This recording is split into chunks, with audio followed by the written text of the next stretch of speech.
د تحصیل کابل د شا ډیرې تانی په حدودو کې د مارچ د میاشتې په 28 نیټه باندې د ماماګانو د خوریانو ترمنځ په وړه شان خبره باندې جګړه شوې وه چې په نتیجه کې دوه تنان جوبل شوي او یو وفات شوی دی. د شا ډیرې پولیس په دغه جرم کې کاکل 3 ملزمان نیولي دي. راځئ چې د دې په حوالې سره د پولیسو د مشر اس پی خانخیل دا خبرې واورو.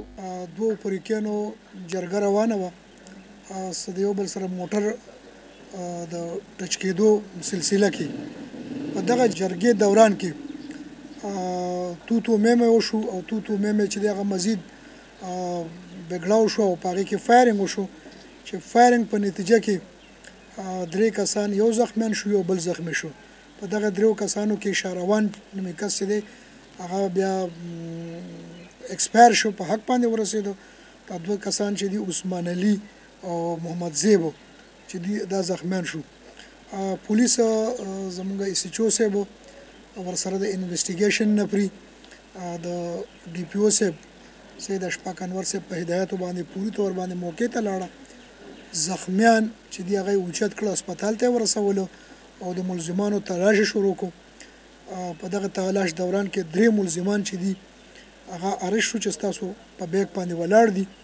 د هغوی سره 3 کلاشنکوپې ورسره 22 عدد کارتوس دا ورسره برآمد شو. چونکې دا یو ډیره غټه میجر ایشو وه. میجر ایشو داسې وه چې زمونږ د پښتو په کلچر کې په جرګه کې دا قسم واقعیات کېدل د هغې د وجې نه یو ډېر زیات غلط تاثر پیلاویږي د پښتو په معاشره کې. خلک بیا جرګو ته غاړه نږدي خو د پولیس بر وخت اکشن او د پولیس بر وخت رسېدو دغه څیز ناکامه کړو. په موقع باندې 3 کسان سره د کلاشنکوپو او د کارتوسو ونیولی شو.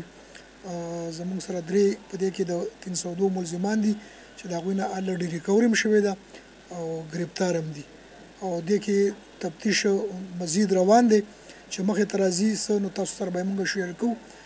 د دوی نه 3 کلاشنکوپې ریکور شوي دي اس ام جي چې ورته موږ وایو او 22 عدد 7.62 بور کارتوسه. داسې ده چې بعضې څیزونه داسې وي چې هغه مونږ پرس ته یا میډیا ته په دې وجې نه هایلایټ کوو چې مونږ پکې خپل انویسټیګیشن کوو. مونږ هغه ریالټي ته ځو چې یاره دې کې څومره حقیقت دی او څومره پکې دروغ دي. نو هغه ریالټي مونږ معلومو په تفتیش په ذریعه باندې چې مونږ هغه حقیقت ته ورسېدو چې اکچوال ملزمان هم دا چې کوم ستاسو په بیک باندې ولاړ دي دا دي. نو د دې وجې مونږ هغه دغه چې دی نو هغه تاسو میډیا ته وړاندې کړو. 324 چې شوي ده هغه په دې بل فریق باندې دی دا کوم چې مړ دی او دا کوم زخمیان دي. او په هغې کې چونکې یو جاین انویسټیګیشن ټیم مقرر شوی دی د هغې حقیقت او ریالټي معلومولو دپاره چې آیا دا 324 دا اکچوال ده او که نه دا فیک ده.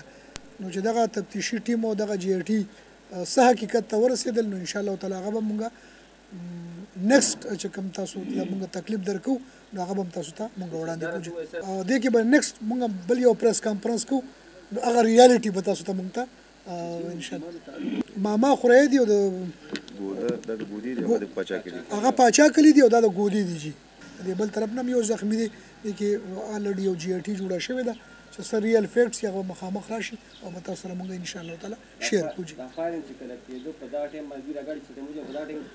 نه فایرنګ وروسته شو دغه ټایم کې خو دوی هغه توتو بیا وکړو او په دغه 2 ورځې وروسته بیا یو جرګه روانه په دغه جرګه کې شو جي.